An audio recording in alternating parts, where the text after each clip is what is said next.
بسم اللہ الرحمن الرحیم۔ السلام علیکم، امید کرتے ہیں آپ سب خیریت سے ہوں گے۔ سورہ مومنون قرآن مجید کی 23ویں سورت ہے جو 18ویں پارے کے آغاز سے شروع ہوتی ہے۔ حضرت محمد صلی اللہ علیہ وآلہ وسلم کی زندگی کے مکی دور میں نازل ہوئی ہے۔ سورہ مومنون میں 118 آیات اور 6 رکوع ہیں۔ کل الفاظ 1162 اور کل حروف 4401 ہیں۔ یہ سورت 18ویں پارہ کے آغاز سے شروع ہوتی ہے۔ سورہ مومنون قرآن کی کتابی ترتیب کے اعتبار سے 23ویں اور ترتیب نزول کے اعتبار سے 74ویں سورت ہے۔ اس سورت کی ابتدا میں مومنوں کی کامیابی، ان کے اوصاف اور آخرت میں ان کی جزا بیان کی گئی ہے۔ اس مناسبت سے اس سورت کا نام سورہ مومنون رکھا گیا ہے۔ اس سورت کا نام پہلی ہی آیت قد افلح المومنون سے ماخوذ ہے۔ انداز بیاں اور مضامین دونوں سے یہی معلوم ہوتا ہے کہ اس سورت کا زمانہ نزول مکے کا دور متوسط ہے، یعنی کہ درمیانی دور ہے۔ پس منظر میں صاف محسوس ہوتا ہے اگرچہ نبی کریم صلی اللہ علیہ وآلہ وسلم اور کفار کے درمیان سخت کشمکش برپا ہے، لیکن ابھی کفار کے ظلم و ستم نے پورا زور نہیں پکڑا ہے۔ آیت 75 اور 76 سے صاف طور پر یہ شہادت ملتی ہے کہ یہ مکے کے اس قحط کی شدت کے زمانے میں نازل ہوئی ہے جو معتبر روایات کی روح سے اسی دور متوسط میں برپا ہوا تھا۔ عروہ بن زبیر کی ایک روایت سے معلوم ہوتا ہے کہ اس وقت حضرت عمر ایمان لا چکے تھے۔ وہ عبد الرحمن بن عبد القادری کے حوالے سے حضرت عمر کا یہ قول نقل کرتے ہیں کہ یہ سورت ان کے سامنے نازل ہوئی ہے۔ وہ خود نزول وحی کی کیفیت کو نبی کریم صلی اللہ علیہ وآلہ وسلم پر طاری ہوتے دیکھ رہے تھے، اور جب حضور اس وقت فارغ ہوئے تو آپ نے فرمایا کہ مجھ پر اس وقت 10 آیات نازل ہوئی ہیں، اگر کوئی ان کے معیار پر پورا اتر جائے تو یقیناً جنت میں جائے گا۔ پھر آپ نے اس سورت کی ابتدائی 10 آیات سنائی، یعنی کہ سورہ مومنون کی پہلی 10 آیات پڑھ کر سنائی۔ سورہ المومنون کی پہلی 10 آیات میں ایمان والوں کی 7 خاص صفات ذکر کی گئی ہیں، جن میں سے 4 یہاں ذکر کی جا رہی ہیں کہ نماز عاجزی کے ساتھ پڑھتے ہیں، کہ فضول کاموں اور فضول باتوں سے بچتے ہیں۔ یہ بات خود حدیث مبارک میں بھی ہے کہ آدمی کے اسلام کی خوبی ہے کہ فضولیات سے بچتا رہے، کہ وہ لوگ زکوٰۃ پابندی کے ساتھ ادا کرتے ہیں، اور یہ کہ وہ اپنی شرمگاہوں کی حفاظت کرتے ہیں۔ رسول اکرم صلی اللہ علیہ وآلہ وسلم نے شرمگاہ کی حفاظت پر بہت زور دیا ہے۔ ایک حدیث مبارک میں آپ صلی اللہ علیہ وآلہ وسلم نے ارشاد فرمایا کہ جو آدمی مجھے اپنی زبان اور اپنی شرمگاہ کی ضمانت دے تو میں محمد صلی اللہ علیہ وآلہ وسلم اس کے لیے جنت کی ضمانت دیتا ہوں۔ گناہ شروع ہوتا ہے دیکھنے سے، آنکھ دیکھتی ہے اور ہاتھ پکڑتا ہے، پھر شرمگاہ اس کی تصدیق یا تکذیب کرتی ہے، اور انجام بہت برا ہوتا ہے۔ اس لیے جو بدکرداری سے بچنا چاہے اس کا سب سے پہلا حل یہ ہے کہ وہ نامحرموں سے بچے، اپنی نگاہ کی حفاظت کرے۔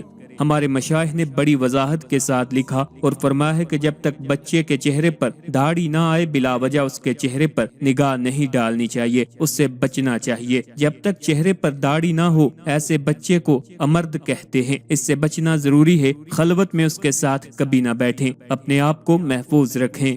حضرت یزید بن بانوس رضی اللہ تعالیٰ عنہ سے مروی ہے کہ ہم نے حضرت عائشہ صدیقہ رضی اللہ تعالیٰ عنہ سے عرض کی، اے ام المومنین، حضور پر نور صلی اللہ علیہ وآلہ وسلم کے اخلاق کیسے تھے؟ ارشاد فرمایا حضور اقدس صلی اللہ علیہ وآلہ وسلم کا خلق قرآن تھا۔ پھر فرمایا تم سورہ مومنون پڑھتے ہو تو پڑھو۔ چنانچہ انہوں نے قد افلح المومنون سے لے کر 10 آیات پڑھی تو حضرت عائشہ صدیقہ رضی اللہ تعالیٰ عنہ نے فرمایا رسول اللہ صلی اللہ علیہ وآلہ وسلم کے اخلاق کیسے ہی تھے۔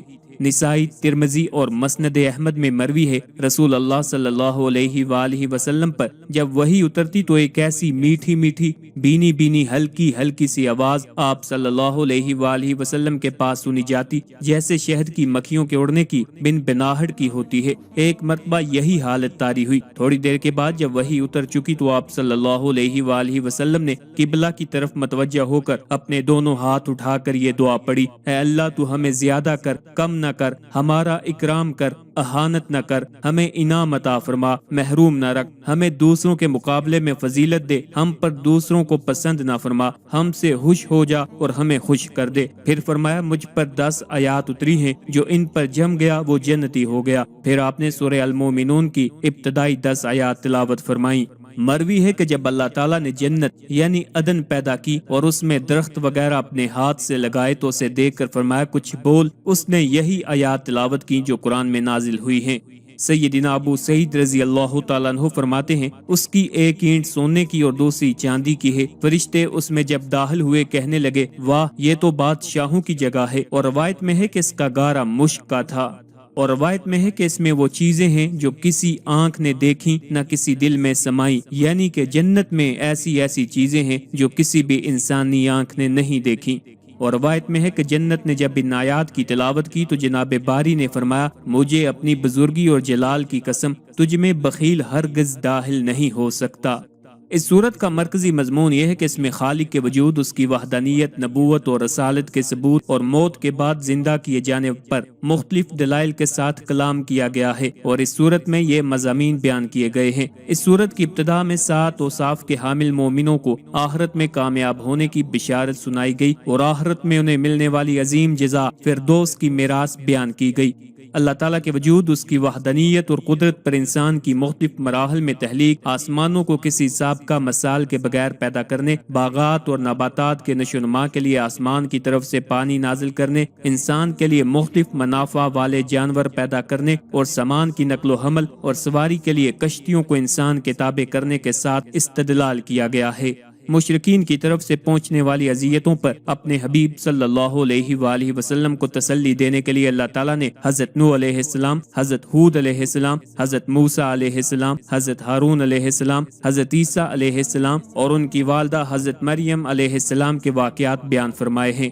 دین اسلام قبول کرنے سے تکبر کرنے پر نیز اللہ تعالیٰ کے حبیب صلی اللہ علیہ وآلہ وسلم کی طرف جنون اور جادوگر ہونے وغیرہ کی نسبت کرنے پر، اور سید المرسلین صلی اللہ علیہ وآلہ وسلم کی رسالت پر ایمان نہ لانے کی وجہ سے کفار مکہ کو تنبیہ کی گئی اور عذاب کی وعید سنائی گئی، اور انہیں قیامت کے دن پہنچنے والے عذاب اور سختی کی خبر دی گئی، اور ان کے سامنے مرنے کے بعد دوبارہ زندہ کیے جانے پر مختلف دلائل پیش کیے گئے ہیں۔ انہی آیات کے ضمن میں انسانوں پر کی گئی نعمتوں کے ذریعے اسے نصیحت کی گئی، اور مرنے کے بعد دوبارہ زندہ ہونے کا انکار کرنے، اللہ تعالیٰ کی طرف اولاد کی نسبت کرنے اور اللہ تعالیٰ کے شریک ٹھہرانے کا شدید رد کیا گیا ہے۔ حساب کے وقت کی شدتیں اور ہولناکیاں بیان کی گئی ہیں۔ قیامت کے دن لوگوں کو سعادت مند اور بدبخت 2 گروہوں میں تقسیم کر دیے جانے کا ذکر کیا گیا ہے۔ اس دن نسب کے فائدہ مند نہ ہونے کو بیان کیا گیا، اور کفار کی دنیا کی طرف لوٹ جانے اور نیک اعمال بجا لانے کی تمنا بیان کی گئی ہے۔ مسلمانوں پر ہنسنے اور ان کا مذاق اڑانے پر کفار کو تنبیہ کی گئی، اور ان سے دنیا میں ٹھہرنے کی مدت کے بارے میں سوال کیا گیا ہے۔ بتوں کی پوجا کرنے والوں کے خسارے اور نیک اعمال کرنے والے اہل ایمان کی نجات، اور ان پر اللہ تعالیٰ کی رحمت اور مغفرت کا ذکر کیا گیا ہے۔